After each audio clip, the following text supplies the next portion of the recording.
ओम जय श्री हरि विष्णु। जय माता रानी। दोस्तों, आपके अपने चैनल धर्म साधना में आपका बहुत बहुत स्वागत है। माँ भगवती दुर्गा की कृपा आप और आपके पूरे परिवार पर सदा सर्वदा बनी रहे। दोस्तों, ज्येष्ठ मास की कृष्ण पक्ष की एकादशी को अपरा एकादशी कहा जाता है। इस एकादशी को अजला एकादशी भी कहा जाता है।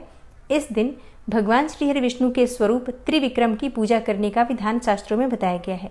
और जैसा कि इस एकादशी के नाम से ही पता चलता है, अपरा एकादशी अर्थात अपार पुण्य देने वाली एकादशी। इस दिन व्रत धारण करने से कीर्ति, पुण्य और धन की वृद्धि होती है।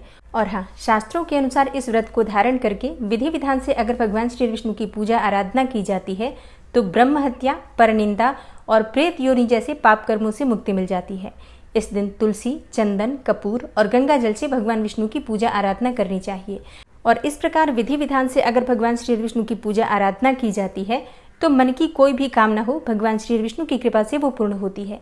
और आज की वीडियो में आप जानेंगे कि ज्येष्ठ मास की कृष्ण पक्ष की एकादशी कब है, एकादशी की तिथि कब प्रारंभ हो रही है, कब समाप्त हो रही है, व्रत आपको कब धारण करना है और पारण करने का यानी कि व्रत खोलने का शुभ मुहूर्त क्या है, द्वादशी तिथि कब प्रारंभ हो रही है, कब समाप्त हो रही है, हरिवासर की समाप्ति का समय क्या होगा और अपरा एकादशी का महत्व क्या होता है, पूजा विधि क्या होती है, संपूर्ण जानकारी आपको आज की वीडियो में मैं शेयर करने वाली हूँ। तो वीडियो बहुत महत्वपूर्ण है, पूरा जरूर देखिए।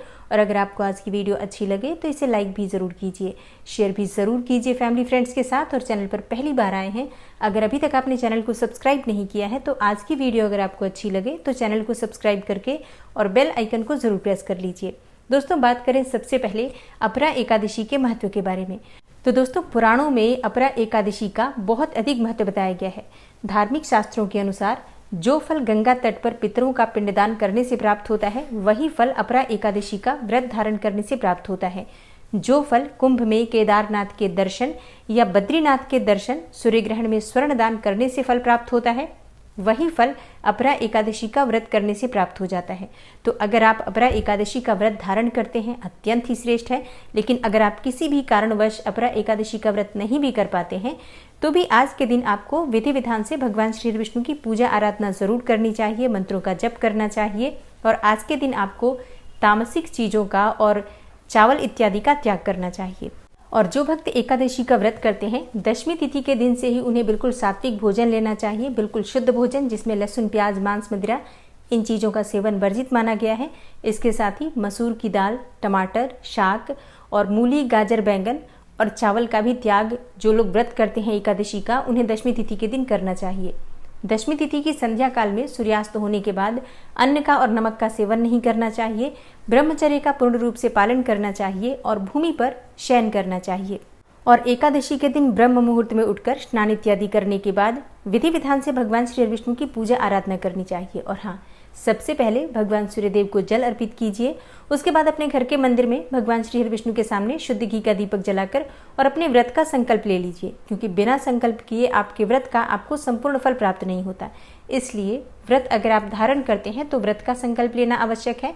अगर आप पूजा भी कर रहे हैं, मान लीजिए आप व्रत नहीं भी कर पाते हैं, सिर्फ विधि विधान से पूजा करना चाहते हैं, तो इसके लिए भी संकल्प जरूर लेना चाहिए।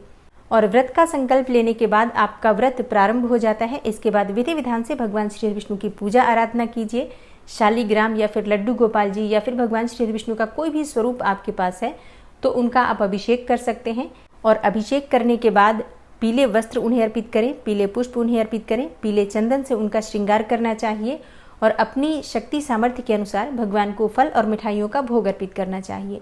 पूजा करते समय ओम नमो भगवते वासुदेवाय नमः, ओम नमो नारायणाय नमः, ओम विष्णवे नमः, इस प्रकार से मंत्रों का जप करते हुए भगवान श्री विष्णु की पूजा आराधना कीजिए। और पूजा पूर्ण करने के बाद उनकी आरती कीजिए। दिन भर आपको व्रत धारण करना होता है तो व्रत में आप फलाहार कर सकते हैं, कोई सा भी फल खा सकते हैं, दूध पी सकते हैं, फलों का रस ले सकते हैं, जूस पी सकते हैं। मतलब फलाहार और जलाहार के द्वारा अपरा एकादशी का आप व्रत धारण कर सकते हैं। और भगवान श्री विष्णु की पूजा कर रहे हैं तो उसमें तुलसी का पत्ता अत्यंत आवश्यक होता है। लेकिन एकादशी के दिन तुलसी के पत्ते तोड़े नहीं जाते हैं, इसलिए एकादशी से 1-2 दिन पहले ही तुलसी के पत्ते तोड़ कर रखिए, जिससे कि आप एकादशी की पूजा में प्रयोग कर सकते हैं।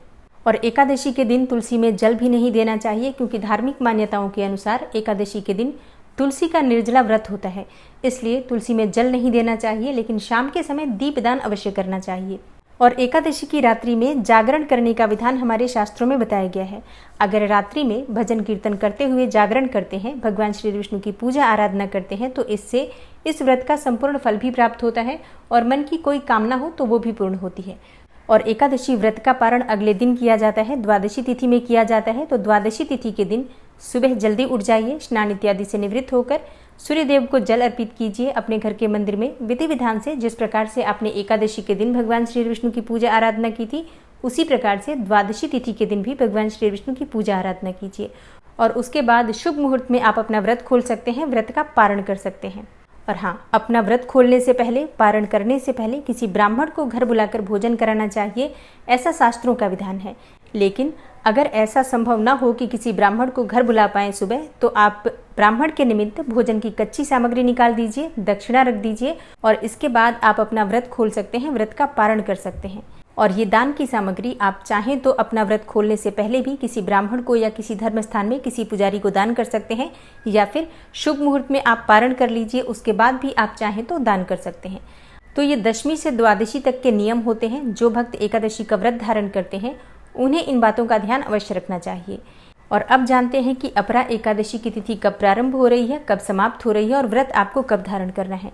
देखिए, एकादशी की तिथि प्रारंभ हो जाएगी 15 मई को सुबह 2:46 पर और अपरा एकादशी की तिथि समाप्त हो रही है 16 मई को सुबह 1:03 पर।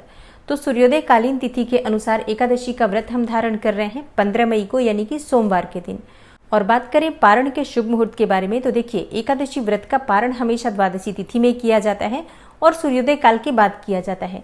तो द्वादशी तिथि प्रारंभ हो रही है 16 मई को सुबह 1:03 पर और द्वादशी तिथि समाप्त होगी 16 मई को ही रात्रि में 11:36 पर। और 16 मई को सूर्योदय काल का समय रहेगा सुबह 5:40 पर।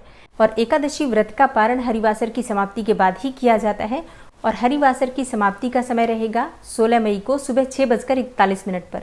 तो एकादशी व्रत का पारण किया जाएगा 16 मई को सुबह 6:41 से सुबह 8:13 तक। इसी शुभ मुहूर्त में आपको अपना व्रत खोल लेना चाहिए, व्रत का पारण कर लेना चाहिए, क्योंकि शुभ मुहूर्त बीतने के बाद अगर आप व्रत खोलते हैं, व्रत का पारण करते हैं, तो आपको आपके किए गए व्रत का संपूर्ण फल प्राप्त नहीं होता। इसलिए व्रत में, एकादशी का व्रत अगर आप धारण करते हैं तो आपको शुभ मुहूर्त का ध्यान अवश्य रखना चाहिए। तो ये है आज की वीडियो, जिसमें अपरा एकादशी से संबंधित संपूर्ण जानकारी मैंने आपसे शेयर की। और हाँ, ज्येष्ठ मास की शुक्ल पक्ष की एकादशी को निर्जला एकादशी कहा जाता है, जो कि बहुत महत्वपूर्ण होती है। तो अगर आप निर्जला एकादशी के बारे में जानना चाहते हैं तो आने वाली वीडियो जरूर देखिए। और इसके अलावा भी अगर आपका कोई प्रश्न है, कोई भी विशेष वीडियो देखना चाहते हैं, तो इसके लिए भी कमेंट बॉक्स में जरूर लिखिए। मिलती हूँ मैं आपसे अगली वीडियो में, तब तक के लिए नमस्कार।